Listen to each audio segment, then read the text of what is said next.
Hello tenth class. आज हम tense में परफेक्ट टेंस समझेंगे। जो आपके वर्कबुक में पीछे एक्सरसाइज दी हुई है टेबल नंबर 3 में आपके परफेक्ट टेंस समझाएं। सबसे पहले है आपका प्रेजेंट परफेक्ट।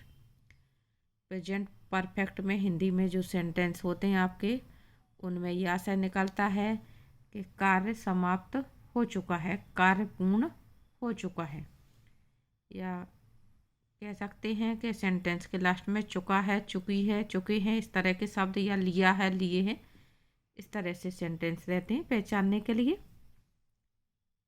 जो सेंटेंस का स्ट्रक्चर है, सब्जेक्ट के बाद हैज या हैव हेल्पिंग वर्ब का प्रयोग किया जाता है इसमें, और उसके बाद वर्ब की थर्ड फॉर्म आती है। तो ये आपका एग्जाम्पल दिया हुआ है एक, मैं पत्र लिख चुका हूँ। सब्जेक्ट है आपका मैं, तो ये बनेगा आई, और आई के साथ में हैव हेल्पिंग वर्ब आती है, इसलिए आई हैव। उसके बाद मेन वर्ब की थर्ड फॉर्म रिटन। चुका है, चुकी है से पहले जो भी शब्द होगा वो हमारी मेन वर्ब होगी। लिख यानी लिखना, तो उसकी थर्ड फॉर्म रिटन। और मेन वर्ब के तुरंत बाद फिर रखा जाता है आपका object. Subject, helping verb, main verb और ऑब्जेक्ट, अधिकतर आपका सेंटेंस का स्ट्रक्चर यही रहता है। तो इस तरह से आपका जो सेंटेंस है उसका ट्रांसलेशन हो जाएगा, I have written a letter. Singular का उदाहरण देखें, वह पत्र लिख चुका है। यहाँ पे मैं की जगह हो गया वह। अगर सब्जेक्ट एक वचन है तो हमें हैज का प्रयोग करना है, तो he has written a letter. बाकी सब कुछ सेम रहेगा, सिर्फ हेल्पिंग वर्ब आपकी चेंज हो जाएगी। तो ये आपका हुआ प्रेजेंट टेंस। जब सेंटेंस के लास्ट में है शब्द है तो प्रेजेंट टेंस होगा, और था शब्द आ गया तो आपका हो जाएगा पास्ट परफेक्ट, पूर्ण भूतकाल। चुका था शब्द होगा पीछे से, तो यहाँ पे आप क्या हो गया, हेल्पिंग वर्ब हैज हैव की जगह पे हैड। इसमें जो स्ट्रक्चर होगा, एक ही हेल्पिंग वर्ब होती है, सब्जेक्ट हैड प्लस V3। फिर है आपका फ्यूचर परफेक्ट, पूर्ण भविष्यकाल। इसमें आपका गागी के साथ में रहता है, चुकेगा, चुकेगी, इस तरह से सेंटेंस रहते हैं। तो इसमें आपका जो ट्रांसलेशन है, हैज हैव हैड के स्थान पे हो जाएगा विल हैव और सेल हैव। विल और सेल का प्रयोग उसी तरह से होगा जो हमारा फ्यूचर इंडेफिनिट में बताया गया था कि आई और बी के साथ सेल और बाकी सभी के साथ में विल का प्रयोग किया जाता है। तो स्ट्रक्चर आपका वही है। तो अब ये बात यहाँ पे आपको ध्यान रखनी है, यदि हम टेंस में अंतर करना चाहते हैं कि ये प्रेजेंट टेंस है, ये पास्ट टेंस है, ये फ्यूचर टेंस है, यानी प्रेजेंट परफेक्ट है, पास्ट परफेक्ट है या फ्यूचर परफेक्ट, तो हेल्पिंग वर्ब में हमें चेंज कर देना है। यानी हम यहाँ पे सेल हैव की जगह पे हैज या हैव लगा देंगे तो प्रेजेंट परफेक्ट हो जाएगा, और यदि हेड लगा देंगे तो पास्ट परफेक्ट हो जाएगा, क्योंकि मेन वर्ब की थर्ड फॉर्म सभी में होती है, तीनों में, प्रेजेंट परफेक्ट, पास्ट परफेक्ट और फ्यूचर परफेक्ट में। नीचे आपकी टेंस के आधार पर एक्सरसाइज दी जा रही है, जिससे आपको बात और क्लियर हो जाएगी। वे जा चुके हैं। आमतौर पे जब बोलचाल की भाषा में शब्दों को प्रयोग किया जाता है तो चुका चुकी कम लिखा होता है। इस तरह का आशय निकलता है सेंटेंस में कि कार्य पूर्ण हो गया है। तो ये आपको ध्यान रखना है कि सेंटेंस में से इस तरह से मीनिंग निकल रहा है। दूसरी बात आप ये ध्यान रखें, जो आपका पास्ट इंडेफिनिट सेंटेंस था, बड़े आ की मात्रा, बड़ी ई की मात्रा जो आती थी लास्ट में, तो उसके साथ में यदि है शब्द आ रहा है तो वो प्रेजेंट परफेक्ट टेंस होगा, और था शब्द आ रहा है तो पास्ट परफेक्ट होगा। और यदि सिर्फ बड़ी मात्रा आ रही है, पीछे ना है लगा है ना था लगा है, तो पास्ट इंडेफिनिट का एग्जाम्पल हो जाता है। तो अभी आप ये ट्रांसलेशन समझें। वे जा चुके हैं, तो इसका हो जाएगा, वे के लिए इंग्लिश हुई दे, दे के साथ में हेल्पिंग वर्ब आती है हैव, और जाने के लिए आया गॉन।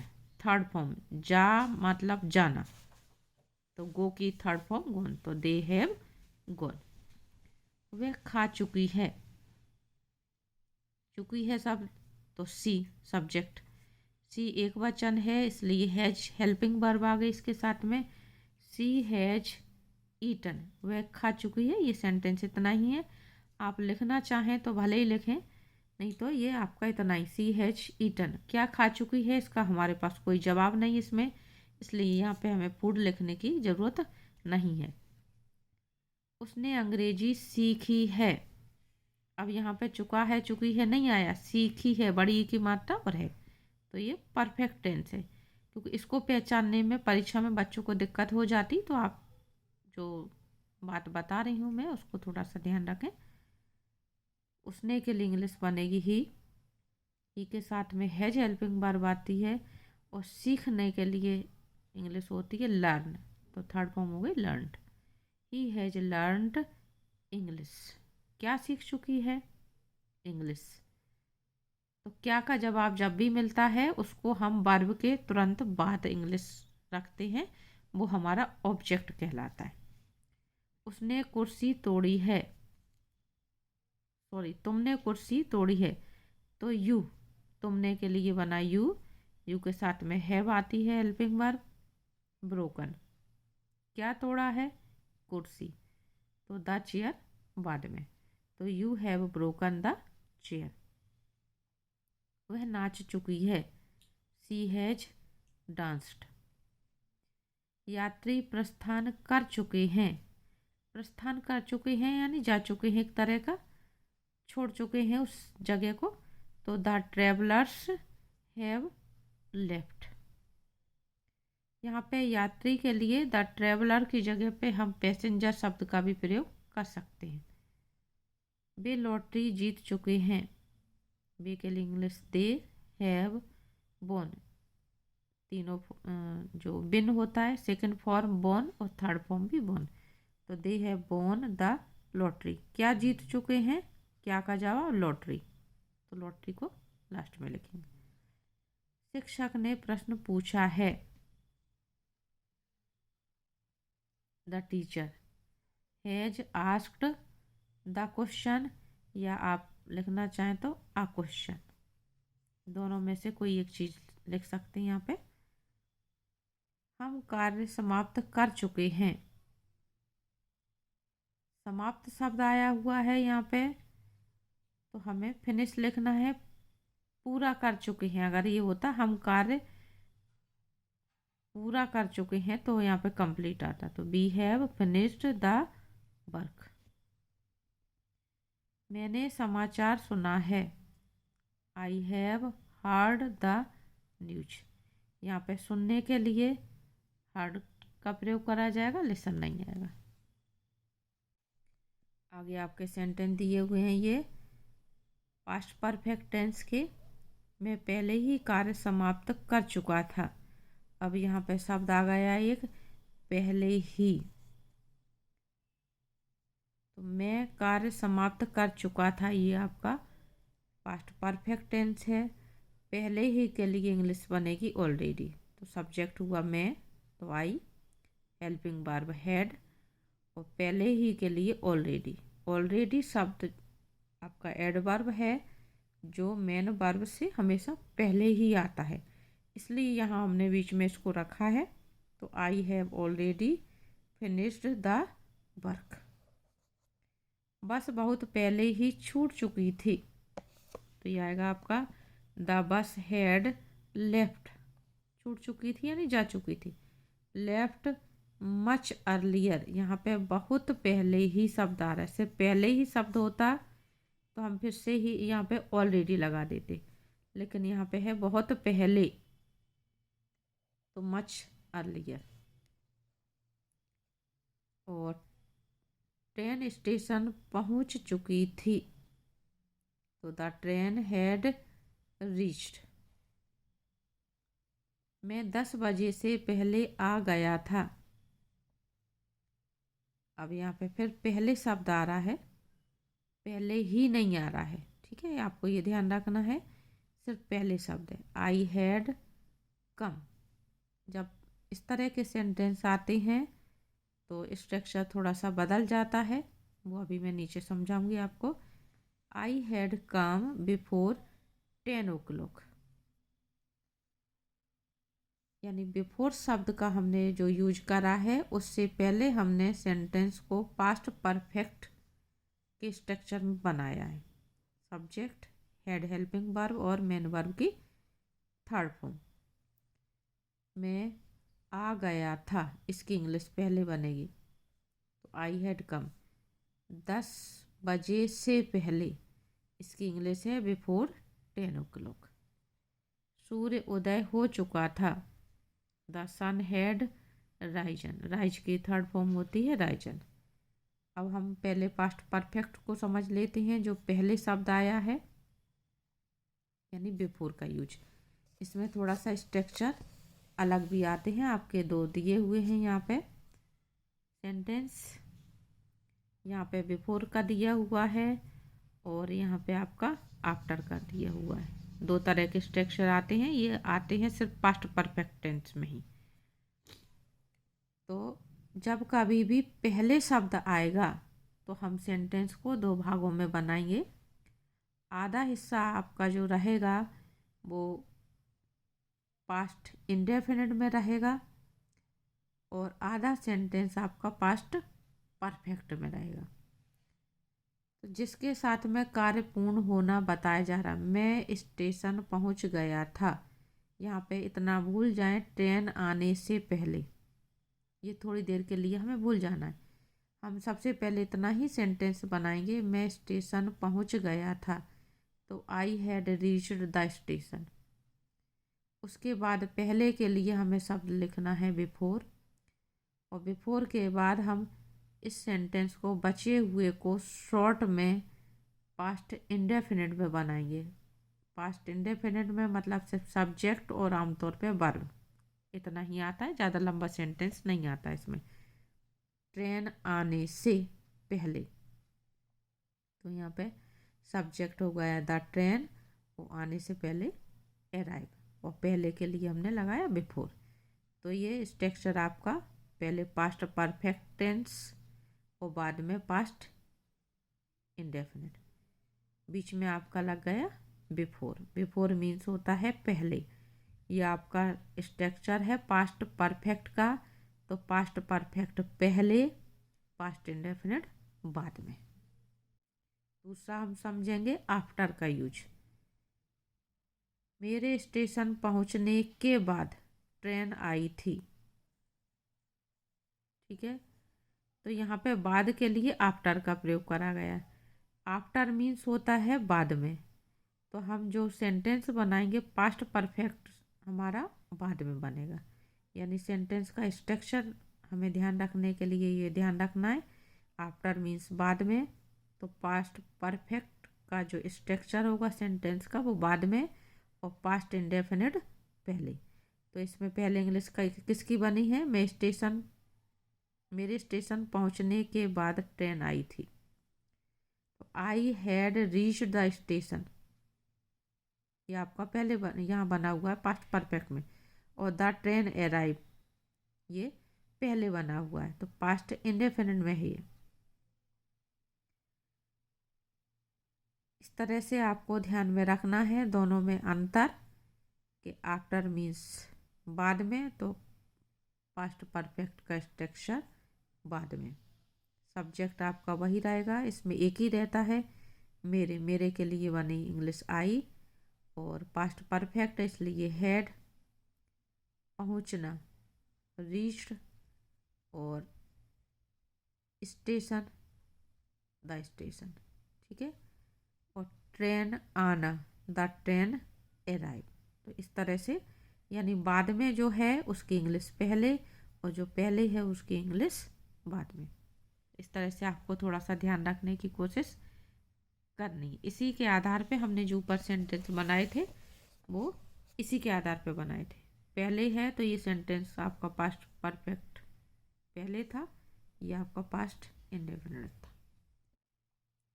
तीसरा है आपका फ्यूचर परफेक्ट टेंस। वह घर बना चुकेगा, इसमें गागी के शब्द आएगा आपका, लिया है, लिया, लेगा, इस तरह से शब्द कम रहेंगे आपके। चुकेगा, चुकेगी, इस तरह के शब्द रहते हैं आमतौर पे हिंदी के सेंटेंस में लास्ट में। तो वह घर बना चुकेगा, वह की इंग्लिश ही के साथ में विल हैव आना है यहाँ पे हेल्पिंग वर्ब के रूप में। और बनाने के लिए, घर बनाने के लिए शब्द आता है बिल्ट। थर्ड फॉर्म है इसकी बिल्ट, फर्स्ट फॉर्म होती बिल्ड, डी हो जाती है यहाँ पे फर्स्ट फॉर्म में। और क्या बना रहा है, घर, तो क्या का जवाब हाउस।